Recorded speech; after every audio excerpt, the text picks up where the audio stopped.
Selamat pagi rekan-rekan sekalian. Selamat datang di analisis strategis bertajuk Medan Perang Smartphone Indonesia 2025. Hari ini, kita tidak hanya akan bicara soal angka penjualan, tapi kita akan membedah taktik produk, posisi pasar, serta value proposition dari para pemain kunci seperti Samsung, Xiaomi, Transsion, dan grup BBK. Kita akan melihat bagaimana strategi mereka berevolusi untuk memenangkan hati konsumen di salah satu pasar paling dinamis di dunia ini. Jika kita melihat grafik di layar, lanskap pertempuran tahun 2025 telah bergeser secara fundamental.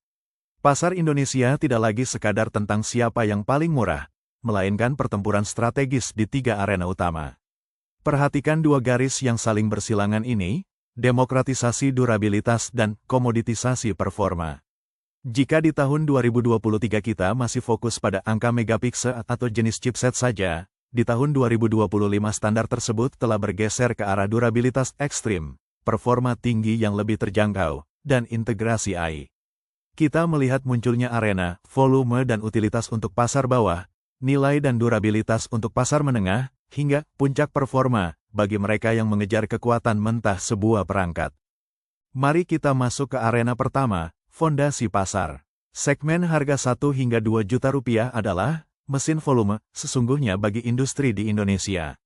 Jika Bapak, Ibu melihat ikon helm ojek online dan topi wisuda di sini, mereka mewakili target utama kita, pelajar, pekerja sektor informal, dan pengemudi ojek online. Ekspektasi mereka telah naik kelas. Dari yang penting, asal nyala, kini mereka menuntut performa layak dengan daya tahan baterai yang ekstrim. Perlu dicatat, di segmen ini sensitivitas harga sangat tinggi, bahkan selisih Rp50.000 saja bisa mengubah keputusan pembeli dalam sekejap. Siapa saja pemainnya? Pertama, kita punya Transsion sebagai sang agresor. Strategi mereka brutal, dominasi spesifikasi murni di atas kertas. Melalui Infinix Smart 10, mereka mematikan pasar memori 64GB dengan menawarkan 128GB di harga 1,1 jutaan saja. Lalu ada Realme sebagai sang utilitarian yang fokus pada kebutuhan praktis. Produk andalan mereka, Realme P3 Lite, menawarkan baterai raksasa 6300 mAh dalam bodi tipis, menjadikannya pilihan mutlak bagi ojol.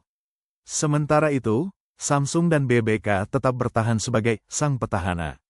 Mereka tidak adu spesifikasi mentah, melainkan mengandalkan kepercayaan merek, distribusi offline yang kuat, dan pengalaman pengguna yang bersih seperti One UI Core pada Samsung A07.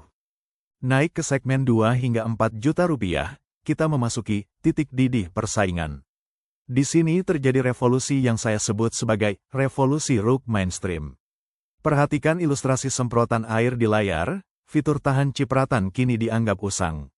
Standar baru adalah IP69, tahan semprotan air bertekanan tinggi. Mengapa ini penting? Karena kondisi tropis kita dan tingginya penggunaan sepeda motor membuat ponsel tidak hanya harus cepat, tapi juga harus tahan banting dalam cuaca ekstrim sekalipun. Ini adalah pergeseran dari sekadar perang prosesor ke perang kualitas hidup. Di kelas menengah ini, pasar terbagi menjadi 3 aliran strategi besar.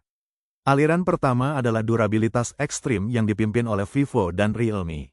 Fokusnya adalah pekerja lapangan dengan produk seperti Vivo Y21D yang sudah IP69+.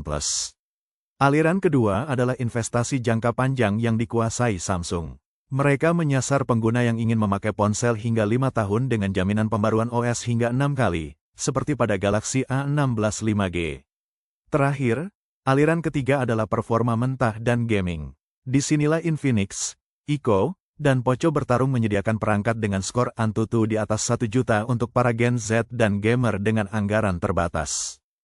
Sekarang, mari kita lihat puncak persaingan, segmen pembunuh flagship atau flagship killer di harga 4 hingga 6 juta rupiah. Jika Bapak, Ibu melihat timbangan ini, kita bisa melihat posisi yang menarik. Segmen ini tidak lagi memaksa konsumen mengorbankan kualitas kamera demi kecepatan prosesor. Perangkat di harga ini menawarkan paket lengkap, material premium dari metal dan kaca, fitur canggih seperti eSIM dan AI, hingga baterai monster 7000 mAh dalam bodi yang tetap ramping. Seringkali, fitur-fitur ini membuat flagship seharga 15 juta rupiah terlihat terlalu mahal atau overpriced. Bagi para antusias performa, kita punya dua kontestan utama. Pertama, Poco F7 yang menyandang gelar Raja Performa Absolut. Ditenagai Snapdragon 8S Gen 4, perangkat ini mampu melahap game berat seperti Genshin Impact, rata kanan, dengan skor Antutu menembus 1,5 juta. Di sisi lain, ada Ico Neo 10 5G sebagai spesialis esports. Keunikan Ico adalah adanya chip Ki1 Super Computing. Jika Bapak, Ibu melihat grafik frame rate ini, chip tersebut mampu melakukan interpolasi, membuat game 60 FPS terasa mulus seperti 144 FPS. Ini adalah surga bagi para gamer kompetitif. Namun, tidak semua orang butuh kecepatan mentah. Ada faksi pengalaman yang mengutamakan kenyamanan dan gaya hidup. Samsung Galaxy A36, A56 hadir sebagai sang profesional. Daya tariknya adalah ketenangan pikiran, update OS 6 tahun, dan fitur Galaxy Eye komprehensif seperti Live Translate. Lalu ada Realme 15 Pro yang memecahkan rekor dengan baterai Titan 7000 mAh namun tetap memiliki layar lengkung yang mewah. Terakhir, Oppo Reno 14F tetap menjadi bintang media sosial. Fokus mereka adalah bodi paling tipis dan fitur iStudio untuk edit foto instan yang dioptimalkan untuk Instagram dan TikTok. Kita harus memahami bahwa ada aturan main baru di tahun 2025. Pertama adalah revolusi baterai. Berkat teknologi anoda silikon karbon, kapasitas standar melonjak dari 5000 mAh di 2023 menjadi 7000 mAh di 2025 tanpa membuat ponsel jadi tebal. Implikasinya, definisi baterai awet kini berarti bertahan 2 hari penuh, bukan lagi 1 hari. Selain itu, kita melihat matinya RAM 4 GB. Di atas 2 juta rupiah, RAM 8 GB adalah standar minimum, dan penyimpanan 256 GB hingga 512 GB kini menjadi norma baru di kelas menengah. Aturan main kedua adalah konvergensi chipset.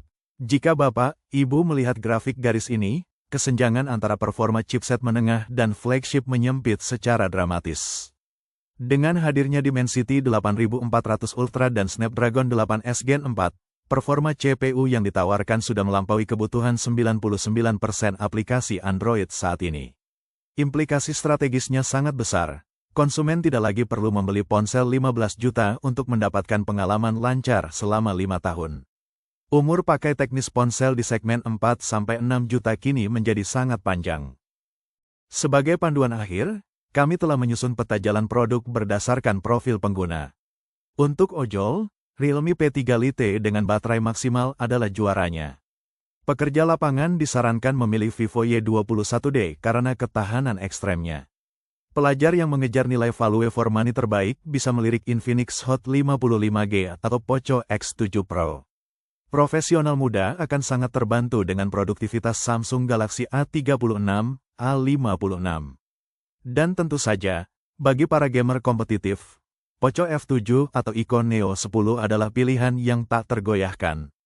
Sebagai penutup, kita bisa melihat bahwa Indonesia bukan lagi pasar sekunder bagi para produsen. Indonesia telah menjadi medan pertempuran utama untuk inovasi fitur mid-range premium. Persaingan yang sengit ini telah memaksa setiap merek untuk menawarkan nilai yang luar biasa di setiap titik harga. Kini, harga murah tidak lagi berarti kualitas murahan. Fitur premium telah terdemokratisasi dan berada di tangan lebih banyak konsumen Indonesia dari sebelumnya. Terima kasih atas perhatian Anda, mari kita sambut era baru smartphone di Indonesia.